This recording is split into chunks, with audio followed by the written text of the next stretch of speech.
warahmatullahi wabarakatuh. Perkenalkan, nama saya Zulfi Naufal Nasik dengan NIM 23401162 dari program studi Ekonomi Syariah semester 3 di IAIN Kediri.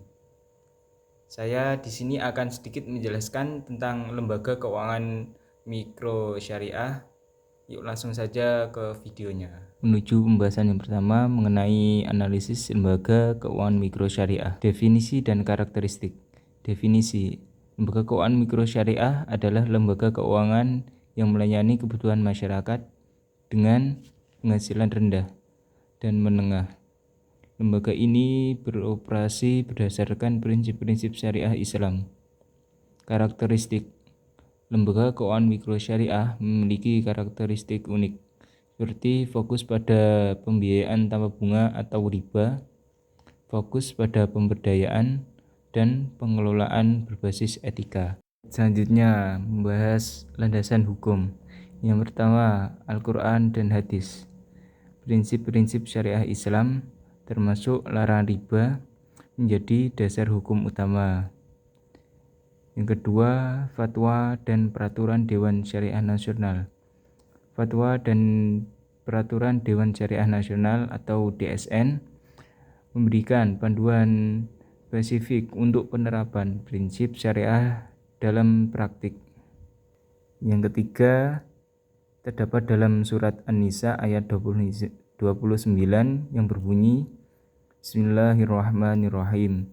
Ya ayyuhalladzina amanu la ta'kulu amwalukum bainakum bil batili illa an takuna tijaratan an taradim minkum wa la taqtulu anfusakum innallaha kana bikum rahima. Yang artinya, wahai orang-orang yang beriman, janganlah kamu saling memakan harta sesamamu dengan jalan yang batil, tidak benar, kecuali dalam perdagangan yang berlaku atas dasar suka sama suka di antara kamu. Dan janganlah kamu membunuh dirimu, sungguh Allah Maha Penyayang kepadamu. Selanjutnya, mengenai prinsip-prinsip operasional. Keadilan. Semua pihak harus diperlakukan adil dengan keuntungan dan resiko yang seimbang. Transparansi. Proses dan transaksi harus jelas, terbuka, dan mudah dipahami. Pembagian keuntungan. Keuntungan dibagi antara lembaga keuangan dan nasabah sesuai dengan akad yang disepakati. Manajemen risiko. Lembaga keuangan harus mengelola risiko dengan baik untuk memastikan keberlanjutan. Selanjutnya, mengenai produk dan layanan. Pembiayaan. Berbagai jenis pembiayaan seperti mudharabah. Mudharabah adalah kemitraan di mana satu pihak menyediakan modal dan pihak lain keahlian untuk menjalankan usaha. Dua, murabahah, yaitu jual beli dengan penambahan margin keuntungan yang telah disepakati. Yang ketiga, qard, pinjaman tanpa bunga atau riba. Simpanan. Produk tabungan atau deposito berbasis bagi hasil, seperti tabungan syariah atau deposito syariah. Asuransi syariah. Asuransi yang sesuai dengan prinsip syariah seperti takaful, yang mengutip prinsip bagi risiko sesuai hukum Islam. Mengenai peran dalam pengembangan ekonomi. Akses modal. Meningkatkan akses terhadap modal untuk usaha mikro dan kecil, mendorong pertumbuhan ekonomi. Pemberdayaan. Memberdayakan masyarakat dengan memberikan pengetahuan dan keterampilan dalam berbisnis. Kesejahteraan. Meningkatkan kesejahteraan masyarakat dan mengurangi kesenjangan ekonomi. Mengenai tantangan dan kendala. Kurangnya kesadaran masyarakat belum sepenuhnya memahami konsep dan manfaat lembaga keuangan mikro syariah. 2. Keterbatasan dana. Lembaga keuangan mikro syariah seringkali menghadapi kendala dalam memperoleh pendanaan yang cukup. 3. Tantangan regulasi. Peraturan yang belum sepenuhnya mendukung perkembangan lembaga keuangan mikro syariah.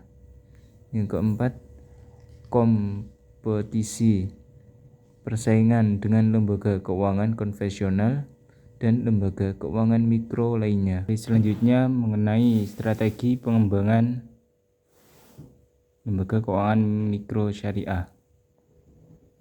Yang pertama, peningkatan kesadaran melalui edukasi dan sosialisasi, meningkatkan pemahaman masyarakat. Masyarakat diajak untuk memahami prinsip, manfaat, dan peran keuangan syariah.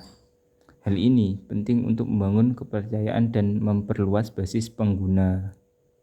Yang kedua, pengembangan produk. Membuat produk dan layanan yang inovatif dan memenuhi kebutuhan masyarakat. Inovasi dalam menciptakan produk dan layanan yang sesuai dengan kebutuhan masyarakat, baik dari segi finansial maupun prinsip syariah. Tujuannya adalah memperluas jangkauan layanan dan meningkatkan daya saing. Yang ketiga, penguatan regulasi. Membangun kerangka regulasi yang kondusif dan mendukung. Penyusunan dan penerapan regulasi yang kondusif mendukung keberlanjutan lembaga keuangan syariah sekaligus melindungi kepentingan nasabah. Yang keempat, peningkatan kapasitas. Memperkuat kapasitas sumber daya manusia di lembaga keuangan mikro syariah.